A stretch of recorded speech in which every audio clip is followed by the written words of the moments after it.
तो जी हाँ, वेलकम टू केमिस्ट्री बाय साधनवर for tuition and coaching classes of matric, FSc, O level, A level, BSc and for BS courses you can contact me at this WhatsApp number 033179133737। अच्छा बेटा, ये chapter 8 से शुरू करना है ना हमें? Yes sir. ठीक, तो ये स्क्रीन पे चैप्टर 8 शुरू नज़र आ रहा है। तो ये एक बड़ा ही आसान और एक इंटरेस्टिंग चैप्टर है, क्योंकि इसमें हम ऐसी चीज़ें पढ़ते हैं जो डेली लाइफ से बड़ी रिलेट करती हैं। बहुत सारी चीज़ें इसमें से हमारे किचन में होती हैं, बहुत सारे एसिड्स, बेसिस, साल्ट किचन में रहते हैं, हम यूज़ करते हैं। तो ये chapter acid, base and salt के बारे में है। तो इसमें कुछ रीडिंग की चीजें हैं, वो हम रीड करके समझ लेंगे। कुछ इक्वेशंस हैं और कुछ न्यूमेरिकल टाइप क्वेश्चंस हैं, तो वो फिर हमें व्हाइट बोर्ड पे उनको सॉल्व करेंगे। तो शुरू करते हैं यहाँ से। Acids were first recognised as substance that taste sour. सबसे पहले हर उस चीज को जिसका जायका, जिसका टेस्ट खट्टा था, सोर था, तो उसको एसिड समझा गया। विनेगर टेस्ट सोर, ये सिरका जो घरों में होता है, किचन में सिरका रहता है, विनेगर, ये इसका टेस्ट सोर था, बिटर था, खट्टा था, because it is dilute solution of acetic acid.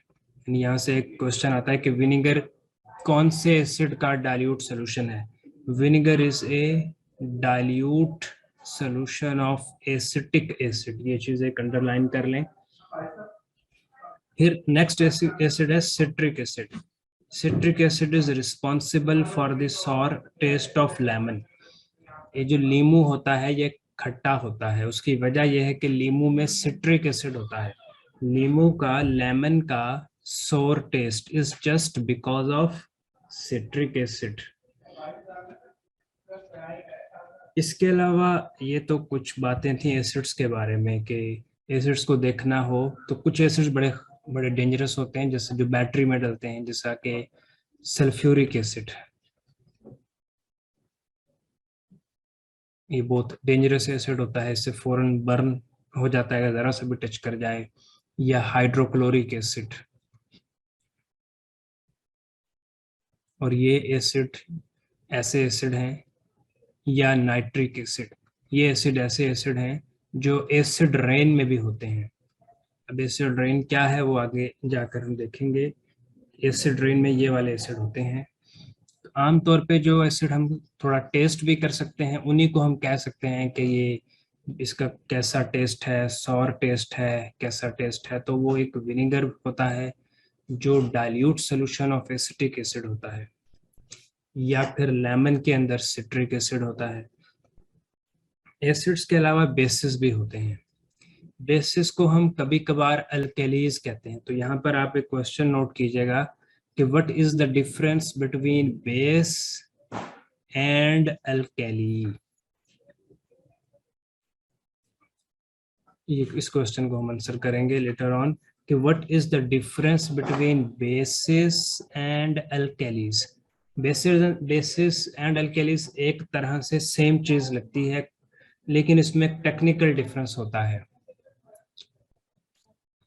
Bases, sometimes called alkalis, are characterized by their bitter taste.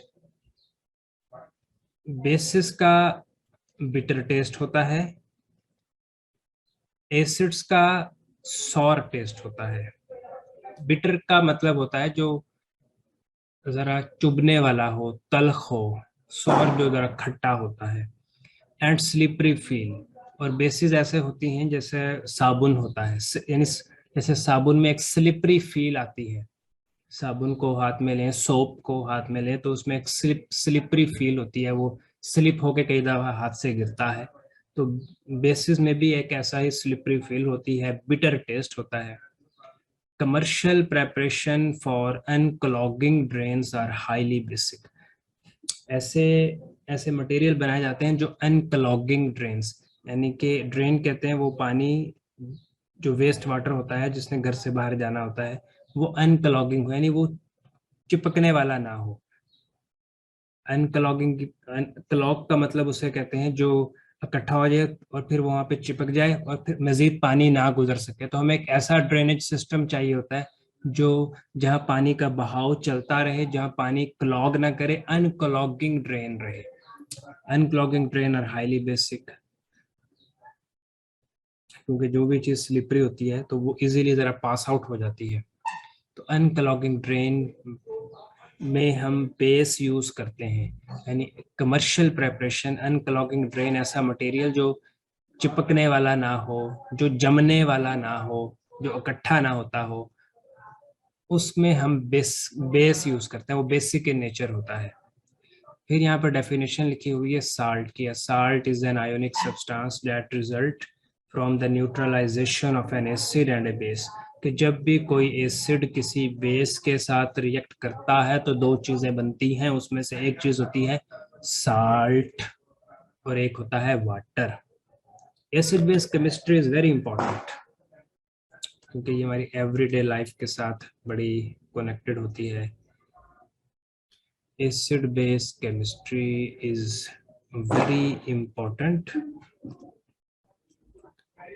in a wide variety of everyday application. The influence of acid on living things has assumed special importance in recent years due to the phenomenon of acid rain. आजकल एक बहुत बड़ा खतरा चल रहा है पूरा environment को, और वो एसिड रेन है। एसिड रेन ये होता है कि गाड़ियों से निकलने वाला धुआं, फैक्ट्रियों से निकलने वाला धुआं, इंडस्ट्री से निकलने वाले केमिकल्स, ये सारे आसमान पे चले जाते हैं, ऊपर चले जाते हैं, फजा में चले जाते हैं।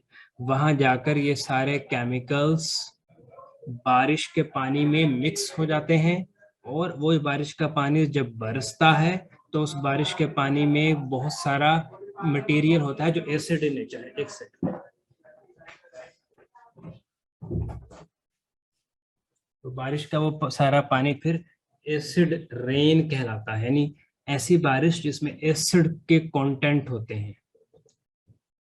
फिर एसिड्स की कुछ क्लासिफिकेशंस हैं, टाइप्स हैं, जिनमें एक मिनरल एसिड होता है, एक ऑर्गेनिक एसिड होता है।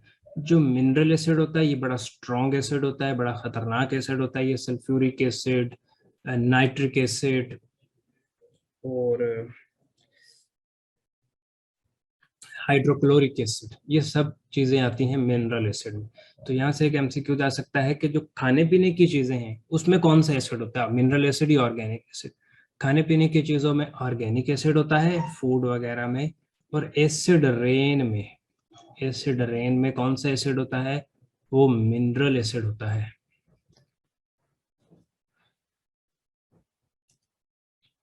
तो organic acids are much weaker than mineral acid. Weaker acids means के उसकी पीएच जरा ज्यादा होती है। अगर पीएच इस रेंज में हो, 0 to 7 हो, तो ये इसका मतलब है ये चीज एसिडिक की नेचर है। और अगर पीएच 1 to 3 हाई लेवल की पीएच हो तो ये स्ट्रॉन्ग एसिड कहलाते हैं। और अगर पीएच 5 हो, 6 हो, इस तरह से पीएच हो तो ये वीक एसिड कहलाते हैं। यानी वीक एसिड वो होते हैं जो बहुत ज्यादा एसिडिक इन नेचर नहीं होते। Organic acids are much weaker acid, जैसा कि दूध के अंदर एक एसिड होता है जिसकी वजह से दूध खट्टा हो जाता है। खट्टे दूध में ही वो एसिड होता है, उसे कहते हैं लैक्टिक एसिड। लेमन के अंदर, ऑरेंजेस के अंदर हम देखते हैं कि लेमन, ऑरेंजेस, इस तरह के जो सिट्रस फ्रूट्स होते हैं ये अक्सर खट्टे होते हैं, कभी मीठे भी होते हैं, लेकिन लेमन तो हमेशा ही खट्टा होता है। उसकी प्रॉपर्टी ही यही है। उसकी वजह यह है कि उसमें जो एसिड होता है उसका जायका ही तुर्श होता है, सिट्रिक एसिड, खट्टा होता है। फिर अगर इंसेक्ट काट ले, ये चूंटी काट ले, तो उस जगह पर एक जलन होती है, थोड़ा सा पेन फील होती है। वहां पर एक वो इस वजह से होता है कि वहां पर एक एसिड होता है फॉर्मिक एसिड। फिर अंगूर के अंदर, ग्रेप जूस के अंदर एक एसिड होता है टारटेरिक एसिड। एप्पल्स के अंदर, पियर्स के अंदर जो एसिड होता है उसे मैलिक एसिड कहते हैं। तो ये सारे एसिड ऑर्गेनिक एसिड तुमने देखा कि ये फूड मटेरियल में है, खाने पीने की चीज़ों में हमको दिखते हैं।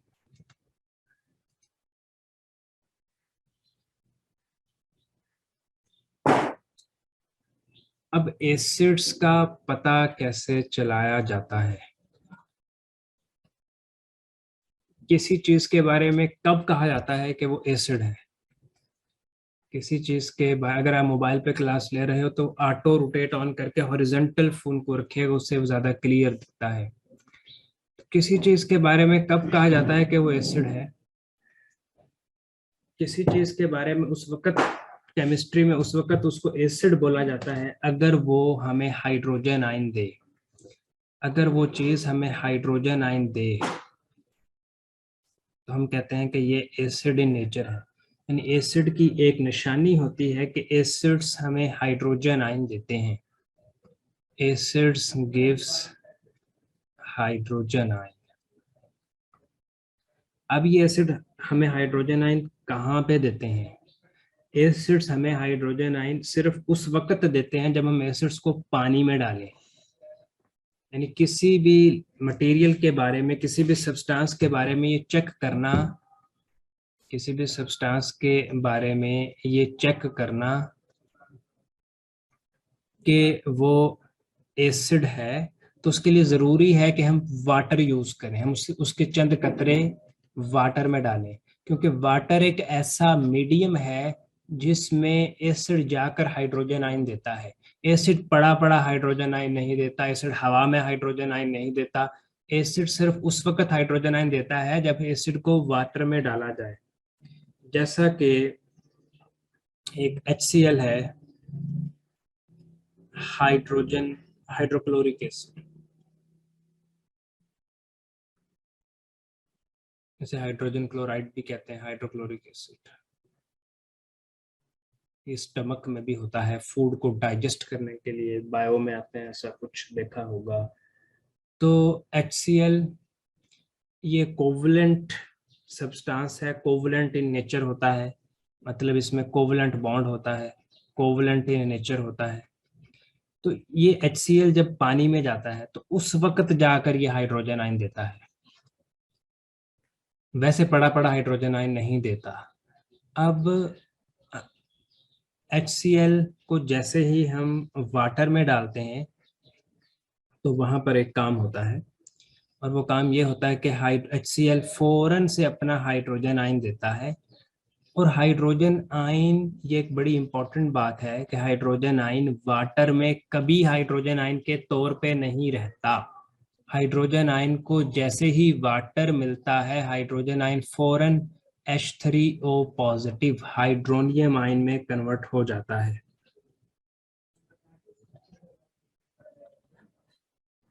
वाटर में hydrogen ion as a hydrogen ion exist नहीं करता, क्योंकि हाइड्रोजन आयन फौरन वाटर के साथ मिलके हाइड्रोनियम आयन में कन्वर्ट हो जाता है।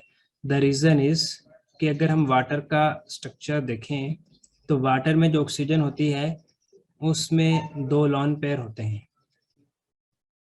और जैसे ही हाइड्रोजन आयन आता है, हाइड्रोजन आयन होता क्या है? हाइड्रोजन आयन ऐसे हाइड्रोजन एटम को बोलते हैं जो अपना एक इलेक्ट्रॉन खो चुका हो। हाइड्रोजन एटम में एक ही इलेक्ट्रॉन होता है। हाइड्रोजन एटम अगर अपना ये एक इलेक्ट्रॉन लूज कर दे तो वो हाइड्रोजन आयन में कन्वर्ट हो जाता है, और इसी को हम बोलते हैं हाइड्रोजन आयन, इसी को हम कहते हैं प्रोटॉन। तो मतलब इसे इलेक्ट्रॉन की ज़रूरत होती है। तो हाइड्रोजन आयन जैसे ही वाटर वाले मीडियम में जाता है, वाटर की जो ऑक्सीजन है इस पे जो लॉन पेयर हैं ये फौरन इस हाइड्रोजन आयन को खुद के साथ अटैच कर लेते हैं, जिसकी वजह से हाइड्रोजन आयन वाटर में जाते ही H3O पॉजिटिव में बन जाता है।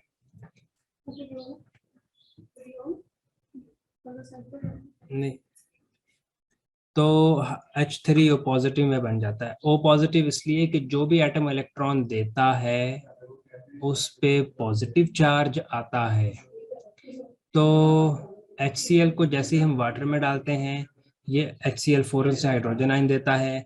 ये हाइड्रोजन आयन फौरन से वाटर के पास चला जाता है, वाटर की ऑक्सीजन इसे कैप्चर कर लेती है और H3O पॉजिटिव बन जाता है, और फिर क्लोराइड आयन यहाँ पे रह जाता है। तो ये भी एक कंफ्यूजन हमारे माइंड में आ जाती है कि जी HCl ने तो हाइड्रोजन आयन दिया, लेकिन हम यहाँ पर हाइड्रोनियम आयन लिखते हैं। उसकी वजह यह है कि HCl हाइड्रोजन आयन ही देता है, लेकिन हाइड्रोजन आयन वाटर में एज ए हाइड्रोजन आयन रहना पसंद नहीं करता। हाइड्रोजन आयन जैसे ही वाटर में जाता है हाइड्रोनियम आयन में कन्वर्ट हो जाता है। और एसिड की यही निशानी है कि वो चीज जो पानी में जाए तो हाइड्रोजन आयन दे दे, उसको एसिड बोलते हैं। ये तो था कुछ एसिड्स के बारे में।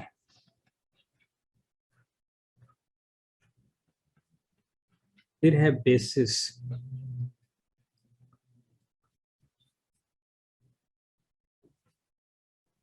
बेसिस भी एक केमिकल सब्सटेंस की एक क्लास है, एक टाइप है। बेसिस में आमतौर पर मेटल ऑक्साइड्स आते हैं। मेटल ऑक्साइड ये होता है कि कोई मेटल हो और उसके साथ ऑक्सीजन ने बॉन्ड बना रखा हो, जैसे कैल्शियम और ऑक्सीजन का बॉन्ड, इसे एक कैल्शियम ऑक्साइड, ये बेसिक इन नेचर है। या सोडियम और ऑक्सीजन का बॉन्ड, सोडियम ऑक्साइड, ये बेसिक इन नेचर है। कैल्शियम ऑक्साइड, ये बेसिक इन नेचर है। यानी मेटल का ऑक्सीजन के साथ बॉन्ड जो कंपाउंड बनता है वो बेसिक इन नेचर होता है। या फिर एल्यूमिनियम एक मेटल है और एल्यूमिनियम और ऑक्सीजन का बॉन्ड तो बनता है Al2O3। वो वैलेंसी के चक्कर की वजह से कहीं पर हम O3 लिख रहे हैं, कहीं पर Al2 लिख रहे हैं। ये भी एक बेसिक इन नेचर है। एल्यूमिनियम, एल्यूमिनियम ऑक्साइड इसका नाम है। तो इसी तरह हाइड्रोक्साइड है, सोडियम हाइड्रोक्साइड बड़े मशहूर ज़माना बेस है। कैल्शियम हाइड्रोक्साइड ये भी एक बेस है। एल्यूमिनियम हाइड्रोक्साइड ये भी एक बेस है। पोटाशियम हाइड्रोक्साइड ये भी एक बेस है। तो हाइड्रोक्साइड यूं कह लें मेटल हाइड्रोक्साइड और मेटल ऑक्साइड, मेटल ऑक्साइड और मेटल हाइड्रोक्साइड ये बेसिक इन नेचर होते हैं। फिर बेस, तो हमने पढ़ा कि बेस एक ऐसी चीज है जिसका बीटर टेस्ट होता है और स्लिपरी फील देती है। तो बेस से मिलती जुलती एक चीज होती है जिसे हम कहते हैं अल्कैली। अल्कैली, अल्कैली भी बेस होती है। यहाँ पर एक अहम बात है कि अल्कैली और बेस में फर्क भी होता है और ये मिलती जुलती चीज भी है। तो सारी बेसिस अल्कैली नहीं होते। एक सेंटेंस ये होता है, all bases are not alkali, all bases are not alkalis, but all alkalis are basic in nature या basic in nature।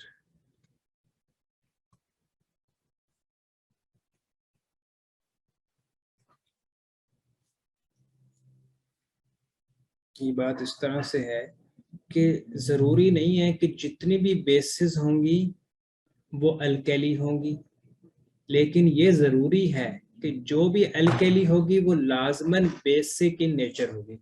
अब अल्कैली होती क्या है? अल्कैली भी बेस ही होती है, लेकिन ऐसी बेस जिसको जब भी पानी में डालो तो वो हाइड्रोक्साइड आयन दे। ऐसी बेस जिसको जब भी पानी में डालो तो वो हाइड्रोक्साइड आयन दे। यानी जब कोई बेस पानी में जाकर, वाटर में जाकर हाइड्रोक्साइड आयन दे तो हम उस बेस को अल्कैली कह देते हैं। जब भी कोई बेस पानी में जाकर, वाटर में जाकर हाइड्रोक्साइड आयन दे, हाइड्रोक्साइड आयन रिलीज करे, तो हम उसे क्या कह देते हैं? हम उसे कह देते हैं ये अल्कैली है। फॉर एग्जाम्पल ये सोडियम हाइड्रोक्साइड है, जैसे इसे पानी में डालेंगे ये हाइड्रोक्साइड आयन दे देगी, तो हम कहेंगे sodium hydroxide is a alkali. Sodium hydroxide एक बेस है, लेकिन ये ऐसी बेस है जो अल्कली है। कैल्शियम हाइड्रोक्साइड को जैसे ही वाटर में डालेंगे तो ये हाइड्रोक्साइड आयन दे देगी, तो हम कैल्शियम हाइड्रोक्साइड को कहेंगे ये अल्कली है। इसी तरह एल्यूमिनियम हाइड्रोक्साइड भी वाटर में जाकर हाइड्रोक्साइड आयन दे देगी, तो एल्यूमिनियम हाइड्रोक्साइड ये एक अल्कली है। पोटाशियम हाइड्रोक्साइड ये एक अल्कली है। लेकिन कैल्शियम ऑक्साइड को देखें, ये अल्कली नहीं है बट ये बेस है। कैल्शियम ऑक्साइड या फिर कॉपर ऑक्साइड ये बेस तो है लेकिन ये अल्कली नहीं है। सोडियम ऑक्साइड ये बेसिक इन नेचर है, बेस है, लेकिन ये अल्कली नहीं है। एल्यूमिनियम ऑक्साइड ये बेस है, बेसिक इन नेचर है, लेकिन ये अल्कली नहीं है। तो यहाँ पर हमने ये समझना है कि अल्कली और बेस में क्या डिफरेंस होता है, क्वेश्चन भी आता है। तो शायद बहुत से डिफरेंस होते हों, लेकिन सबसे इम्पोर्टेंट और एक बेसिक डिफरेंस ये होता है कि all bases are not alkali but all alkalis are basic in nature. फिर हमें अल्कली की डेफिनेशन लिख देनी है जो हमारी बुक में लिखी हुई है कि a soluble base is called an alkali and form hydroxide ion when dissolved in water. क्या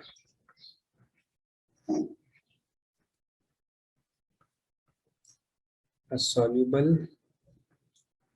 soluble base is called an alkali. It form hydroxide ion when dissolved in water. And यही निशानी है कि अगर कोई बेस सॉल्युबल हो water में और वो क्या दे दे, हाइड्रोक्साइड आयन, तो हम क्या कहेंगे कि भाई ये बेस तो अल्कली है।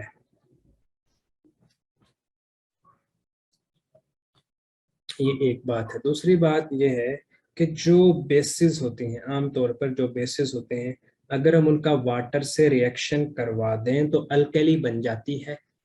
यानी how can we make alkali, how can we make alkali. Alkali अगर हमने बनानी हो तो क्या रिएक्शन है, तो रिएक्शन ये है कि हम कोई बेस लें और उस बेस का हाइड्रोलिसिस करें। हाइड्रोलिसिस हाइड्रोलिसिस कहते हैं break down with the help of water या वाटर के साथ रिएक्शन को। Hydrolysis of bases, hydrolysis of bases produce alkali. अगर हम बेसिस का हाइड्रोलिसिस करें, मतलब बेसिस को रिएक्ट करवाएं वाटर से, तो हमको अल्कली मिलती है। बुक में एक रिएक्शन लिखा हुआ है कि अगर हम कैल्शियम ऑक्साइड को वाटर के साथ रिएक्शन करवा दें, हाइड्रोलिसिस ऑफ कैल्शियम ऑक्साइड करें, तो कैल्शियम हाइड्रोक्साइड बनता है। और कैल्शियम हाइड्रोक्साइड हमने पढ़ा है, ये क्या है, ये अल्कली है। और ये है कैल्शियम ऑक्साइड। इसी तरह अगर हम सोडियम ऑक्साइड को वाटर के साथ रिएक्शन करवा दें तो मशहूर ज़माना बेस बनती है जिसे सोडियम हाइड्रोक्साइड कहते हैं। सोडियम हाइड्रोक्साइड स्ट्रॉन्ग बेस होती है ये। दो दो बैलेंस है, ठीक है।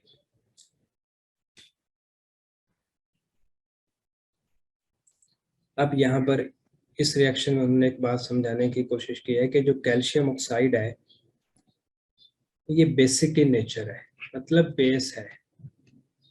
बेसिक इन नेचर है मतलब बेस है, जबकि जो कैल्शियम हाइड्रोक्साइड है ये भी बेस है, लेकिन हम इसे अल्कली बोलेंगे, अल्कली का नाम इस्तेमाल करेंगे इसके लिए।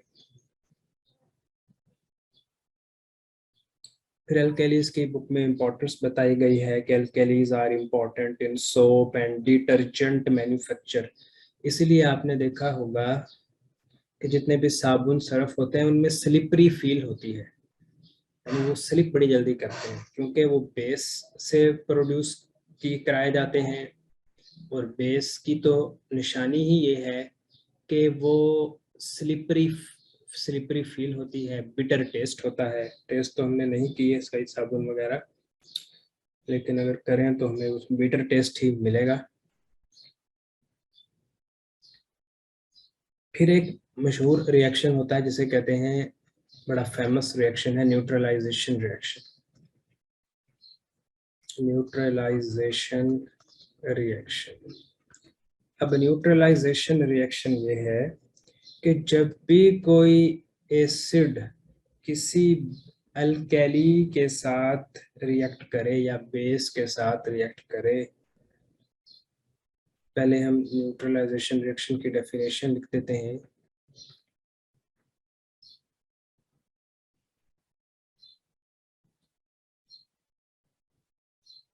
When an acid and base react with each other,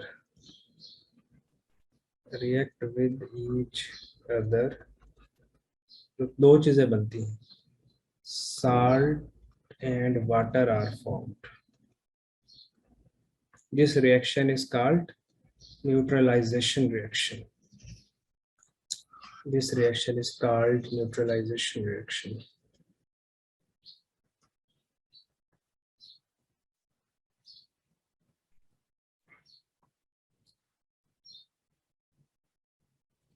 neutralisation reaction के हमने आप स्पेलिंग गलत लिख दी है।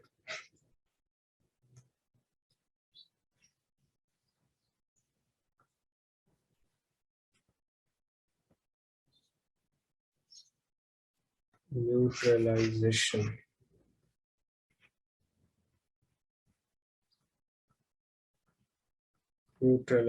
रिएक्शन। तो न्यूट्रलाइजेशन रिएक्शन जब भी होता है, साल्ट और वाटर बनते हैं। फॉर एग्जांपल, अगर हमने एक एसिड लिया है HCl और एक अल्कली या बेस ली है, तो क्या बनेगा? तो एक साल्ट बनेगा, और साल्ट जो बनेगा वो आयोनिक सब्सटेंस होता है, यानी उसमें आयंस होते हैं। वो आयोनिक सब्सटेंस होता है, उसमें आयंस होते हैं। कैसे बनेगा? हमें पता है कि HCl हमेशा, जो भी एसिड है वो हमेशा क्या देगा? Hydrogen ion. और जो भी बेस है वो हमेशा क्या देगी? वो हाइड्रोक्साइड आयन देगा, हाइड्रोक्साइड आयन देगी। तो हाइड्रोजन आयन और हाइड्रोक्साइड आयन ये आपस में रिएक्ट करके क्या बना देंगे? वाटर। तो फौरन तो एक चीज वाटर बनती है, और दूसरी चीज ये होता है कि यहाँ से सोडियम आता है, यहाँ से क्लोरीन आती है, तो NaCl बन जाता है, यानी साल्ट बन जाता है।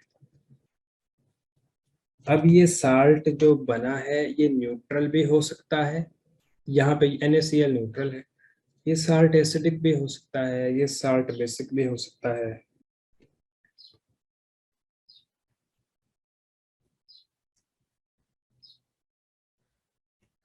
फिर नेक्स्ट टॉपिक है acidic, basic and amphoteric substance.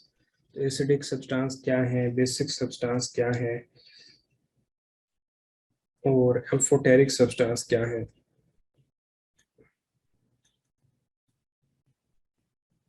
अब एसिड और बेसिस की कुछ बातें हैं जो हमें कुछ पहले से पता है, कुछ यहाँ पे रिवाइज कर लेंगे। कि एक लिटमस पेपर होता है जो ये चेक करता है कि चीज एसिड इन नेचर है या बेसिक इन नेचर है। The characteristics of acid and bases are well known. For example, acid turn blue litmus red. अगर आपको किसी लिक्विड में चेक करना हो तो ये आपको शक है कि ये लिक्विड ये एसिड इन नेचर है, तो आप एक ब्लू कलर का लिटमस पेपर उसमें डिप करें। अगर उस सोल्यूशन में ब्लू लिटमस पेपर डिप करने से वो लिटमस पेपर रेड हो जाए, तो इसका मतलब है वो सोल्यूशन एसिड इन नेचर है। Acid turn blue litmus red and react with carbonate to evolve carbon dioxide. ये दूसरी निशानी है। ये पहली निशानी ये थी कि एसिड लिटमस पेपर के साथ ब्लू लिटमस पेपर को रेड कर देता है, दूसरा यह है कि एसिड कार्बोनेट के साथ रिएक्शन करता है तो कार्बन डाइऑक्साइड गैस बनती है। ये एसिड की निशानी है। बेस की निशानी ये है कि base turn red litmus blue. Base जब भी रेड लिटमस के साथ रिएक्शन करती है तो उसे ब्लू कर देती है। Hydrochloric acid and nitric acid are common example of acid, and sodium hydroxide and potassium hydroxide are common example of bases. However, there are certain substances which are not acid or base themselves. ये बड़ी important बात है कि कुछ ऐसे substance हैं जो acid और बेसिक नहीं होते, लेकिन वो एसिडिक और बेसिक बिहेवियर शो करते हैं जब हम उनको वाटर में डिसॉल्व करते हैं। For example there are certain oxides of metals. अब हमको पता है कि ऑक्साइड्स ऑफ मेटल्स क्या है, जैसा कि सोडियम ऑक्साइड या फिर कैल्शियम ऑक्साइड। ये वैसे तो वैसे हम बेस के बारे में कहते हैं कि बहुत से metal oxides basic in nature हैं, बेस हैं, लेकिन इनकी बेसिक नेचर उस वक्त ज्यादा खुल के सामने आती है जब हम इनको पानी में डालते हैं। इसलिए हमने शुरू में बात की कि HCl जो कि कोवलेंट कंपाउंड है, ये एसिडिक इन नेचर है, लेकिन ये जब पानी में डालो तो उस वक्त प्रोटॉन देता है, तो उस वक्त हम कहते हैं कि एसिडिक इन नेचर है। यानी उसके एसिडिक इन नेचर तब ज्यादा विजिबल होती है, ज्यादा तब क्लियर होती है। तो सोडियम ऑक्साइड, कैल्शियम ऑक्साइड, ये ऐसे बेसिक इन नेचर हैं कि जब इनको वाटर में डिसॉल्व करो तब ये ज्यादा क्लियर होते हैं। react with water to furnish base sodium hydroxide। मतलब furnish का मतलब give, प्रोड्यूस करना। सोडियम हाइड्रोक्साइड प्रोड्यूस करते हैं, कैल्शियम हाइड्रोक्साइड प्रोड्यूस करते हैं, जो कि रिएक्शन हमने ऊपर देखा है। बेटे कोई बात आपको कंफ्यूज करे तो आप जरूर पूछिएगा। अब कुछ ऑक्साइड्स हैं, these oxides are basic in nature. तो इस बुनियाद पे हम कहते हैं कि जो ये वाली ऑक्साइड है ना, ये बेसिक इन नेचर है। क्यों भाई? क्योंकि जब ये पानी में जाते हैं तो ये इनकी बेसिक नेचर बन जाती, अपेयर हो जाती है। On the other hand certain non metal, तो यहाँ से एक अहम बात है कि जो मेटल ऑक्साइड हैं वो बेसिक इन नेचर हैं, जो नॉन मेटल ऑक्साइड हैं वो क्या हैं? वो एसिडिक इन नेचर होते हैं। On the other hand, non-metal oxide like carbon dioxide, sulfur dioxide and nitrogen pentaoxide, यानी जो मेटल ऑक्साइड हैं वो तो बेसिक इन नेचर है, और उनकी बेसिक नेचर तब अपीयर होती है जब वो वाटर में डिसॉल्व किए जाएं। फिर नॉन मेटल ऑक्साइड, जो नॉन मेटल ऑक्साइड है वो क्या है? वो एसिडिक इन नेचर है। अब नॉन मेटल ऑक्साइड में कार्बन डाइऑक्साइड है। अब जैसा कि जो कोल्ड ड्रिंक्स होते हैं, पेप्सी, 7 अप, इनके अंदर कार्बन डाइऑक्साइड को वाटर में डाल दिया जाता है, जिसकी वजह से वो कार्बोनिक ड्रिंक्स बन जाते हैं। एसिडिक इन नेचर वो ड्रिंक्स होते हैं, अच्छे नहीं होते। Carbon dioxide, sulphur dioxide and nitrogen pentoxide when react with water produce. Carbon dioxide जब वाटर के साथ रिएक्शन करती है तो H2CO3 कार्बोनिक एसिड प्रोड्यूस करती है। Carbonic acid. और SO2 जब वाटर के साथ रिएक्शन करती है तो सल्फ्यूरस एसिड प्रोड्यूस करती है। यहाँ पे याद रखनी है, सल्फ्यूरिक नहीं कहना, सल्फ्यूरिक में थोड़ी चेंज आती है। सल्फ्यूरिक एसिड होता है H2SO4, ये है सल्फ्यूरिक एसिड। वो भी इसी तरह से बनता है, लेकिन थोड़ा उसमें और पैटर्न रहता है। वो SO3 गैस उसमें चाहिए होती है। अगर हम SO3 को वाटर के साथ रिएक्शन करवाएं तो सल्फ्यूरिक एसिड प्रोड्यूस होता है। SO2 गैस जब वाटर के साथ रिएक्ट करती है तो सल्फ्यूरस एसिड बनता है। और जब नाइट्रिक एसिड बनाना हो तो नाइट्रोजन पेंटाऑक्साइड यूज कर लें तो नाइट्रिक एसिड बन जाता है।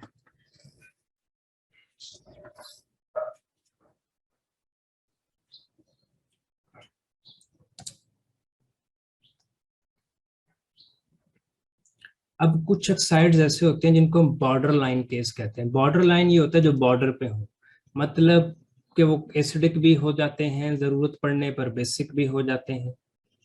बॉर्डर लाइन केस है, वो किसी एक पार्टी के नहीं है, वो एसिडिक in नेचर भी हो जाते हैं, कभी कभार बेसिक in नेचर भी हो जाते हैं। इनको हम, यानी वो एसिडिक भी, जरूरत पड़े तो वो एसिडिक in नेचर बन जाते हैं, जरूरत पड़े तो वो बेसिक in नेचर बन जाते हैं। इनको हम एम्फोटेरिक ऑक्साइड कहते हैं।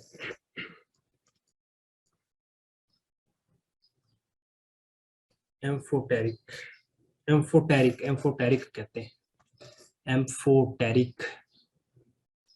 These oxide which tend to be insoluble in water are soluble in both acid and bases.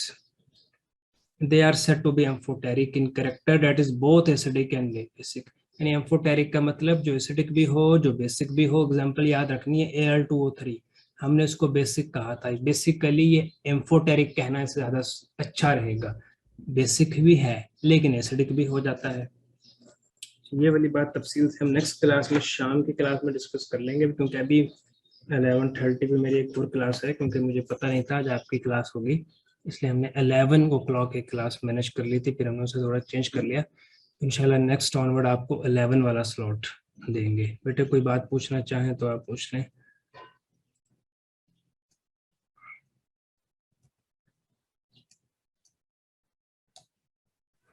No sir, sir lecture भेज दें। क्या पूछना है? सर लेक्चर भेज दें। हाँ ठीक है, सारे पेजेस भी भेज देते हैं आपको। ठीक है, ओके, अल्लाह हाफिज़।